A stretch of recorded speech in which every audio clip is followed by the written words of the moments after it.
But సంక్షేమ పథకాలు 99% అమలు చేసిన జగన్ని ప్రజలు ఎందుకు పక్కన పెట్టారంటారు? ప్రజలు ఎందుకు పక్కన? ఇప్పుడు ఏమైపోయిందంటాము, ప్రజలను తప్పు పట్టలేము.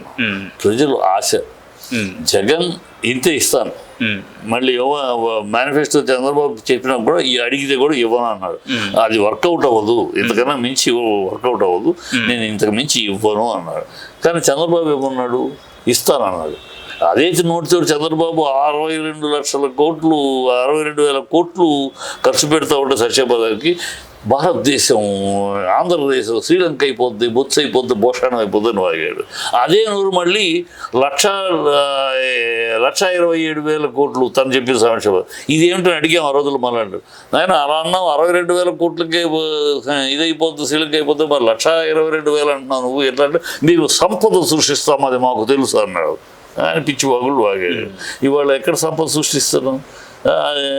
ఇవన్నీ ప్రజలు అడుగుతారు. 1,22,000 ఎక్కడ సృష్టించావు?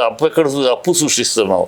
7,000 కోట్లు గవర్నమెంట్ సెక్యూరిటీ తీసుకెళ్ళి పోర్టుని అప్పు పెట్టి 10,000 కోట్లకి. ఈ అప్పులు తీసుకొచ్చి నేను సంపద సృష్టిస్తారంటావా? అంటే ఇతరులు అప్పు చేస్తేనేమో ఖజానా ఖాళీ చేసినట్టు, అప్పులు పాలు చేసినట్టు రాష్ట్రాన్ని. నువ్వు అప్పులు చేస్తే సంపద సృష్టించినట్టు. నువ్వు చేసే సంసారం కూడా చేస్తే ఈ పిచ్చి బాగుడు చంద్రబాబు ప్రజలు గుర్తిస్తున్నారు, ప్రజలు అసహించుకుంటున్నారు.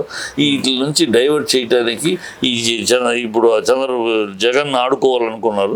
జగన్ అవకాశం వల్ల ఇప్పుడు నెక్స్ట్ ఇంకేదో మొదలెడతారు. ప్రజల హామీలు పక్కదో పట్టించడానికి ఇట్లాంటి చిన్న చిన్న సబ్జెక్టులు తెర మీద తీసుకొచ్చారు. అది పవన్ కళ్యాణ్ మనాడు జగన్ శుభ్రంగా అర్థం చేసుకున్నాడు. వీళ్ళు నన్ను టార్గెట్ చేసి టైం పాస్ చేయడానికి, ప్రజలను డైవర్ట్ చేయడానికి ప్లాన్ చేస్తున్నారు. వీళ్ళ దుష్ట క్రీడకి నేను అవకాశం ఇవ్వను అని నేను రాను అన్నాడు. అంతే. సరే, దాంతో ఇప్పుడు ఏం చేయాలి? మింగలేని కక్కలేను.